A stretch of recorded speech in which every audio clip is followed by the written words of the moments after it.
Trump మరొకసారి big bomb పేల్చాడు. ఇరాన్కు ఒక final warning ఇచ్చే ప్రయత్నం చేశాడు ట్రంప్. అయితే ఒక ట్వీట్ చేశాడు ఇప్పుడు ట్రంప్. ఆ ట్వీట్ చూస్తే మతిపోతుంది, అది చదవాలంటే భయం వేస్తుంది. అసలు ట్రంప్ మానసిక స్థితి ఏంటా అని చెప్పి డౌట్ వస్తుంది ఆ ట్వీట్ చూస్తుంటే. ఇరాన్పై బూతులతో విరుచుకుపడ్డాడు ట్రంప్.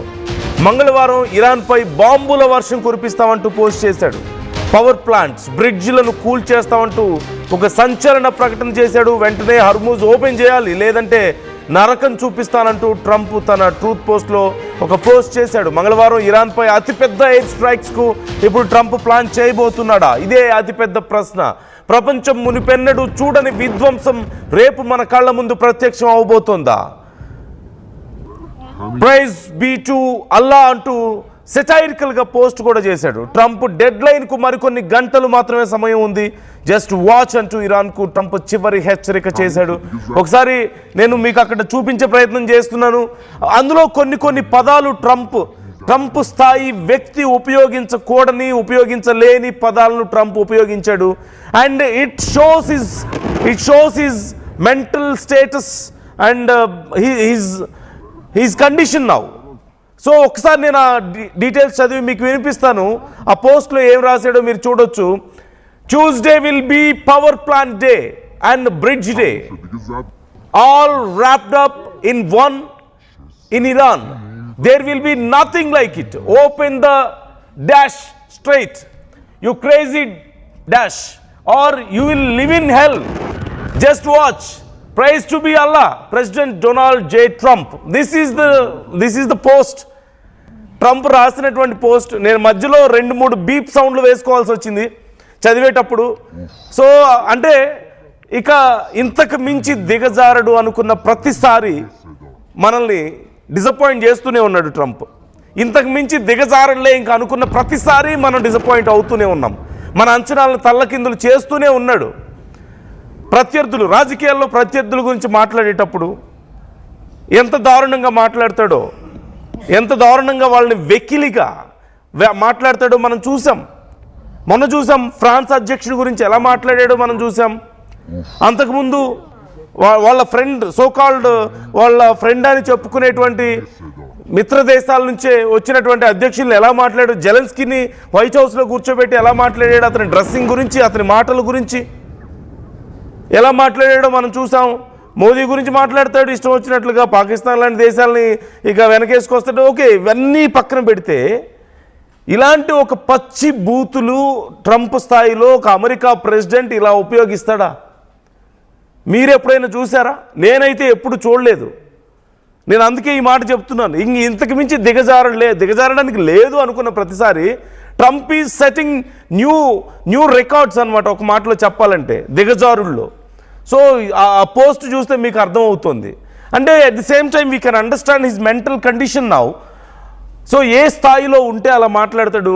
ఒక ప్రపంచంలోనే శక్తివంతమైన దేశానికి ప్రెసిడెంట్గా ఉండి, ప్రపంచంలోనే శక్తివంతమైనటువంటి ఆర్మీని కలిగి ఉన్నటువంటి, తను కనుసన్నల్లో శాసించగలిగినటువంటి, ప్రపంచంలోనే శక్తివంతమైనటువంటి ఇంటెలిజెన్స్ విభాగాన్ని కలిగి ఉన్నటువంటి ఒక and richest country, saviour of the world, peacemaker in the world, one and only and most eligible president for Nobel Peace Prize. చూడండి ఎలాంటి ట్వీట్ చేశాడు. So that is his mental condition now. So ఇది ఫ్రస్ట్రేషనా, లేకపోతే ఒక ఇన్కేపబిలిటీలోంచి వచ్చినటువంటి, ఒక నిస్సహాయతలోంచి వచ్చినటువంటి ఒక ఉక్రోషమా, కోపమా, లేకపోతే ఏమీ చేయలేకపోతున్నానని చెప్పి ఇక చేతల్లో ఏమీ చేయలేక మాట్లాడుతున్నాడా, లేకపోతే ఇంతకు మించి ఇక తాను ఇంకా ఏదో పెద్దది చెయ్యబోయే ముందు దానివల్ల అత్యంత నష్టం వాటిల్లబోతుంది, కేవలం ఇరాన్కే కాదు ట్రంప్కి కూడా. సో దాన్ని తట్టుకోలేక, వెనక్కి రాలేక, ముందుకు వెళ్ళలేక మధ్యలో గింజుకుంటున్నాడా? సో అందుకే ఇలాంటి పోస్ట్ పెట్టాడా? Once again I would like to read that post. By that you can understand what's his mental condition and what he is going to do అనేది ఒకసారి మీరు అర్థం చేసుకోవచ్చు. Tuesday will be the power plant day, అంటే power plants మొత్తం ధ్వంసం చేస్తానని చెప్తున్నాడు. అండ్ బ్రిడ్జ్ డే అంటే బ్రిడ్జ్లన్నీ ధ్వంసం చేస్తానని చెప్తున్నాడు. All wrapped up in Iran అన్నీ సిద్ధంగా ఉన్నాయి. ఇంకా మొత్తం కట్టగట్టుకొని మొత్తాన్ని అన్నిటినీ లేపేస్తానని చెప్తున్నాడు. There will be nothing like it. ఇక చూడడానికి ఏం మిగలదు. ఇంతకుముందు ఎప్పుడు మీరు చూసుంటారని కూడా చెప్తున్నాడు. ఓపెన్ ద డాష్ స్ట్రైట్ అంటే హర్మూజ్ స్ట్రైట్ని ఓపెన్ చేయండి అని చెప్పేసి అక్కడ ఒక పచ్చి బూత్ని ఉపయోగించాడు. నేను అందుకే ఆ బీప్ మధ్యలో you crazy dash dash dash you will be living in hell. మీరు అందరూ నరకానికి పోతారు. Just watch, praise be to Allah. చూస్తూ ఉండండి, ఆ అల్లాని వేడుకోండి అని చెప్తున్నాడు. ప్రెసిడెంట్ డొనాల్డ్ జే ట్రంప్ చేసినటువంటి ట్వీట్ ఇది. సో ఇప్పుడు ఏం చేయబోతున్నాడు అంటే బ్రిడ్జిల్ని, అక్కడ ఉన్నటువంటి పవర్ ప్లాంట్స్ని ధ్వంసం చేయబోతున్నాడు. టైం ఇచ్చాడు 6వ తారీఖు వరకు. And it's not going to work out. Peace talk అన్నాడు. పాకిస్తాన్ లాంటి ఉగ్రవాద దేశాన్ని తీసుకొచ్చి మధ్యలో పెట్టాడు. మోస్ట్ వైలెంట్ కంట్రీని, పీస్ అనే పదానికి అర్థం తెలియని ఒక దేశాన్ని తీసుకొచ్చి మధ్యలో పెట్టి పీస్ టాక్ నడిపించమని చెప్పాడు. And everybody know that it's not going to work out, but Trump believed in them. So అంటే దానికి ఒక ఎక్స్ప్లెనేషన్ కూడా ఇచ్చాడు కదా. He like to have friends who are more incapable. చేతగాని వాళ్ళందరినీ పక్కన పెట్టుకోవడం అతనికి ఇష్టం అంట. ఎందుకంటే అప్పుడు అతను చాలా గొప్పవాళ్ళ కనిపిస్తాడు కాబట్టి. సో ఎనీవే, సో ఇప్పుడు ఇక ఏం చేయాలి? స్ట్రైట్ ఆఫ్ హార్మూజ్ని ఓపెన్ చేయకపోతే మొత్తం అందరినీ లేపేస్తాను, బ్రిడ్జ్లన్నీ కూల్చేస్తాను, పవర్ ప్లాంట్స్ లేకుండా చేస్తానని చెప్పాడు. ఇప్పటికే యుద్ధంలో గెలవలేకపోయాడు. ఖమేనీని మట్టు పెట్టాడు. ఏదో అయిపోతుంది అనుకున్నాడు, ఏం జరగలేదు. కొన్ని అటాక్స్ చేశాడు, ఏదో జరుగుతుంది అనుకున్నాడు, ఏం జరగలేదు.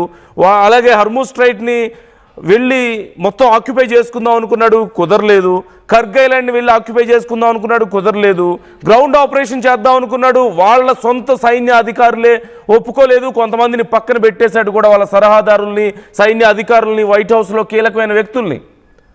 అండ్ మొత్తం అమెరికా మొత్తం వ్యతిరేకత వస్తుంది. ప్రపంచ దేశాలన్నీ పైన పడుతున్నాయి, పీక్కు తింటున్నాయి అమెరికాని. ఇప్పుడు నీ వల్లే ఇదంతా మాకు నష్టం అని చెప్పేసి. అండ్ వాళ్ళ మిత్ర దేశాలు, ఇప్పుడు అరబ్ దేశాలన్నీ కూడా అడుగుతున్నాయి, మాకు జరిగిన నష్టానికి ఏం చేయాలి మేము అని చెప్పేసి.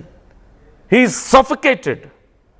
బ్రీత్ అందడం లేదు, ఏం చేయాలో అర్థం కావడం లేదు. ప్రజల్లో వ్యతిరేకత. మిడ్ టర్మ్ ఎలక్షన్స్ రాబోతున్నాయి. All he imagined was a great victory with in short period, like 1 or 2 days hardly. Ayatollah Ali ఖమేనీని చంపేద్దాం, తర్వాత అక్కడ కొన్ని బాంబులు వేద్దాం, కీలకమైన వ్యక్తులను లేపేద్దాం, మొత్తం రిజీమ్ అంతా గందరగోళం అయిపోతుంది. ఆ తర్వాత వాళ్ళందరినీ మార్చేసి తనకి నచ్చిన వాళ్ళని ఎవరినో తెచ్చి పెట్టుకుందాం, ఆయిల్ తెచ్చుకుందాం. ఎలాగైతే నికోలస్ మాదురోని కిడ్నాప్ చేసిన తర్వాత వాళ్ళ ఆయిల్తో బిజినెస్ చేశాడో అలా వాళ్ళ ఆయిల్ మొత్తం తెచ్చుకొని మొత్తం వ్యాపారం చేసుకుందాం, అప్పులు తీర్చేసుకుందాం, కొత్త అప్పులు ఇచ్చేద్దాం అందరికీ. This is what he thought. But what really happened is quite opposite. It's been 5 long weeks of a great war between Iran, Israel and America. అది ఒకదగట్లేదు, ఎటు ఫినిష్ అవ్వడం లేదు. ఇరాన్ ఏమో రోజు హెచ్చరికలు జారీ చేస్తుంది, రండి తేల్చుకుందాం అని చెప్పి. They are inviting US and Israel. వీళ్ళేమో బాంబులు వేస్తూనే ఉన్నారు. థౌజండ్స్ ఆఫ్ బ్లాస్ట్స్ ఇప్పటి వరకు జరిగాయి, థౌజండ్స్ ఆఫ్ బాంబ్స్. అండ్ ఇప్పటికే మనం చూసాం డ్రోన్స్ కానీ లేకపోతే ఫైటర్ జెట్స్ నుంచి చేసినటువంటి అటాక్స్ కానీ అన్నీ చేశారు. ఏమీ లాభం లేకుండా పోయింది. So everything is very much unpredictable for US and Israel. ఇప్పుడు ఏం చేయాలి? డబ్బులు అయిపోతున్నాయి, బాంబులు అయిపోతున్నాయి, టైం గడిచిపోతుంది, ప్రెషర్ పెరిగిపోతుంది. ఇరాన్ ఏమో వెనక్కి తగ్గడం లేదు, వాళ్ళ సైనికులు పట్టుబడుతున్నారు, వాళ్ళ ఫైటర్ జెట్స్ పేల్చేస్తుంది ఇరాన్ ఫైటర్ జెట్స్ని. వాళ్ళ యుఎస్ఎస్ అబ్రహం లింకన్ మీద దాడి చేసింది, యుఎస్ఎస్ జెరాల్డ్ మీద దాడి చేశారు. రేపో మాపో యుఎస్ఎస్ బుష్ మీద కూడా దాడి చేస్తామని చెప్తున్నారు. So they don't know what to do. Ground operation మొదలు పెడదామంటే ఒప్పుకోవడం లేదు ఎవరు, వాళ్ళ సైన్యాధికారులు. And then he's got frustration. ఏం చేయాలో అర్థం కాని ఒక గందరగోళంలో, ఒక మ్యాగ్నెటిక్ ఫీల్డ్ మధ్యలో ఉంటే ఎంత ఉక్కిరి బిక్కిరి అవుతారో అలా ఉంది పరిస్థితి. సో ఇన్ దట్ స్టేట్ ఇప్పుడు ఈ వార్నింగ్ ఇచ్చాడు. సో అటో ఇటో తేల్చే పరిస్థితి కనపడుతుంది. అంటే ఇప్పుడున్న పరిస్థితుల్లో all that power is like పిచ్చోడి చేతిలో రాయి అని చెప్పి మనం చెప్తూ ఉంటాం కదా, అలాంటి పరిస్థితి కనిపిస్తోంది. అలాంటి ఒక ఫ్రస్ట్రేటెడ్ అండ్ మెంటల్ కండిషన్లో ట్రంప్ ఉన్నాడు. he can do anything now. He may do anything. Let's expect the unexpected. Let's agree to the disagree. అలాంటి కండిషన్లో మనందరం ఉన్నాం. So what is your opinion? So target అయ్యేవి ఏమున్నాయి ట్రంప్కి ఇప్పుడు అని చూస్తే, మేజర్గా ట్రంప్ ఇప్పుడు వాళ్ళకి సంబంధించినటువంటి పవర్ ప్లాంట్స్ని, బ్రిడ్జిల్ని, ఎనర్జీ అండ్ ఆయిల్ ఇన్ఫ్రాస్ట్రక్చర్ని అండ్ మరికొన్ని critical infrastructure like water facilities, communications, industrial plants and వాటితో పాటుగా అండ్ మిలిటరీ అండ్ కొన్ని ఇప్పుడు ఎక్కడైతే వీళ్ళు యురేనియంని దాచిపెట్టారు అంటున్నారో అలాంటి ప్లేసెస్ని డెస్ట్రాయ్ చేసే అవకాశం కనిపిస్తుంది. What are those power plants చూస్తే ప్రధానంగా దమావన్ పవర్ ప్లాంట్ ఉంది, టెహ్రాన్ దగ్గర ఇది ఉంటుంది. అరౌండ్ 3000 మెగావాట్స్ కెపాసిటీ ఉంది, ఇరాన్లోనే అతిపెద్దది ఇది. ప్రధానంగా ఇది టార్గెట్ అయ్యే అవకాశం కనిపిస్తోంది. వీటితో పాటు రేమిన్ పవర్ ప్లాంట్ ఖుజేస్తాన్ ప్రాంతంలో ఉంది, భారీగా ఇక్కడ కూడా పవర్ ఉత్పత్తి అవుతుంది. కెర్మాన్ పవర్ ప్లాంట్ దక్షిణ తూర్పు ఇరాన్ మధ్యలో, అది దక్షిణ తూర్పు ఇరాన్లో ఉంది. ఇక Bushehr nuclear power plant which is very familiar to the whole world. ఇప్పటికే 4 సార్లు అటాక్స్ జరిగాయి ఈ 1 మంత్లో. వెరీ సూన్ అది డెస్ట్రాయ్ అయ్యే అవకాశాలు కనిపిస్తున్నాయి. ఇక వాటితో పాటు మరికొన్ని బ్రిడ్జెస్ సైతం ఇక్కడ టార్గెట్లో ఉన్నాయి. మేజర్గా టెహ్రాన్లో ఉన్నటువంటి బ్రిడ్జెస్, అంటే కనెక్షన్ని తీసివేయాలని, కనెక్టివిటీని దెబ్బతీయాలని ప్లాన్లో ఉన్నాడు. టెహ్రాన్లో ఉన్నటువంటి బ్రిడ్జెస్, అలాగే కౌరన్ రివర్ బ్రిడ్జ్ ఉంది, దాన్ని straight of Hormuz, of course connectivity bridges ఉన్నాయి అక్కడ దగ్గరలో, అక్కడ కొన్ని బ్రిడ్జెస్ని కొలాప్స్ చేసే అవకాశం ఉంది.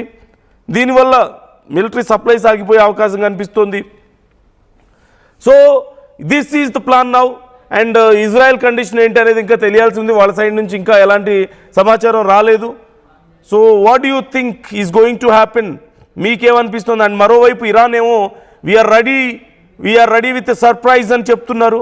ఒక కొత్త సర్ప్రైజ్ని ఇవ్వడానికి మేము రెడీగా ఉన్నాం అమెరికాకి అని చెప్తున్నారు. What kind of surprise is Iran is unleash now, is going to unleash అనేది ఎవరికి అర్థం కాని పరిస్థితి. ఎందుకంటే Iran amazed the whole world with their strategies and tactical warfare. Of course especially Israel and యుఎస్కి ఇప్పటికే కావాల్సినన్ని సర్ప్రైజ్లు ఇచ్చేశారు.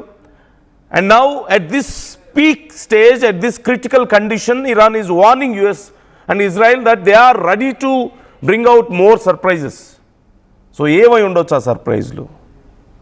ట్రంప్ ఇలాంటి ఒక మానసిక స్థితిలో ఏం చేసే అవకాశం ఉందని మీరు అనుకుంటున్నారు? Are we going to see the extreme destruction? ఇంతకుముందు ఎప్పుడూ చూడనంత భయంకరమైన డిస్ట్రక్షన్ని మనం చూడబోతున్నామా?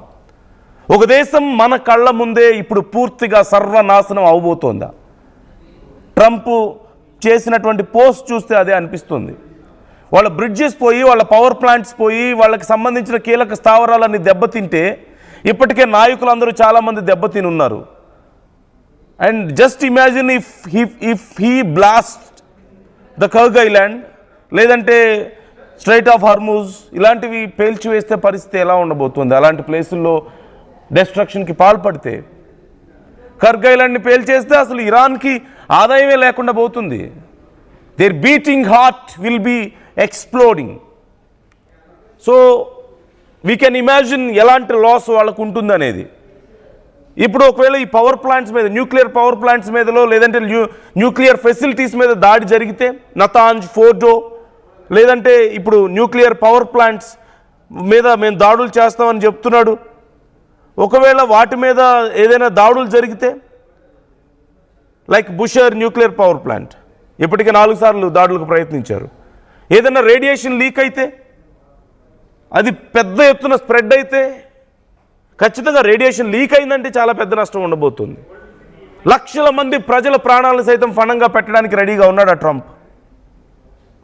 అలాంటి ఒక స్టేజ్కి వెళ్లే ముందు వచ్చినటువంటి ఫ్రస్ట్రేషన్ ఇదంతా, లేకపోతే ఏమీ సాధించలేకపోతున్నానని, పరువు పోతుందన్నటువంటి ఒక చిరాకులోంచి వచ్చినటువంటి, ఒక నిస్సహాయతలోంచి, చిరాకులోంచి, ఒక అసహాయతలోంచి, ఒక చేతగాని తనంలోంచి వచ్చినటువంటి ఫ్రస్ట్రేషన్. సీ దట్ ట్వీట్, ఒకసారి ఆ పోస్ట్ చూడండి, మీకు అర్థమవుతుంది. ఒక ప్రెసిడెంట్ స్థాయిలో ఉన్న వ్యక్తి ఉపయోగించే మాటలేనా? ఎఫ్ వర్డ్స్ ఉపయోగిస్తున్నాడు, బి వర్డ్స్ ఉపయోగిస్తున్నాడు. హీఈస్ లిటరల్లీ కక్కుతున్నాడు, లోపల ఉన్న విషయాన్ని కక్కడానికి ప్రయత్నిస్తున్నాడు బయటికి. సో చాలా సఫకేషన్ ఫీల్ అవుతున్నాడు, ఊపిరాడలేనంత suffocation, frustration. I don't know what's going to happen. It's not even possible to imagine. So మీకేమైనా ఇమాజిన్ చేసుకోగలిగే పరిస్థితి ఉందా? మీరేమైనా ఇమాజిన్ చేయగలుగుతున్నారా ఏం చేసే అవకాశం ఉందనేది? ట్రంప్ నెక్స్ట్ మూవ్ ఏమై ఉండొచ్చు, అండ్ ఇరాన్స్ ఈ సర్ప్రైజ్ ఏమై ఉండొచ్చు? కామెంట్ చేసే ప్రయత్నం చేయండి, మీ అభిప్రాయాల్ని కామెంట్ చేయండి. లేదంటే ఇక న్యూక్లియర్ వార్ఫేర్ ఏమైనా మనం చూడబోతున్నామా? న్యూక్లియర్ వార్ఫేర్ చూడబోతున్నామా? ఇరాన్ సర్ప్రైజ్ ఇస్తా అంటుంది, ఇంకేం సర్ప్రైజ్లు మిగిలినాయి ఎవరికి అర్థం కావడం లేదు. మిజైల్స్, డ్రోన్స్, బోట్స్ ఇవన్నీ కాకుండా ఇంకేమున్నాయి?